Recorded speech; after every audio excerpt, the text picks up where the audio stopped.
primitive অসমীয়াত primitive এই শব্দটোৰ অৰ্থ হ'ব আদিম বা আগৰ কালৰ বা প্ৰাচীন অৰ্থাৎ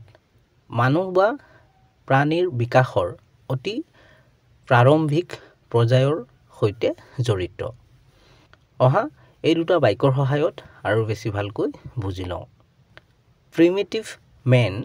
লিভড ইন কেভছ এণ্ড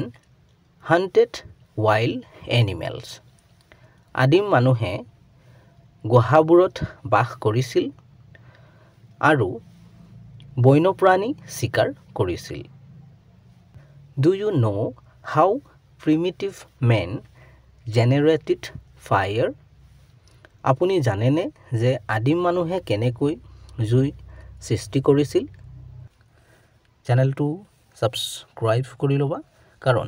এনে ধৰণৰ ভিডিঅ'বোৰ ইয়াতে পাই থাকিবা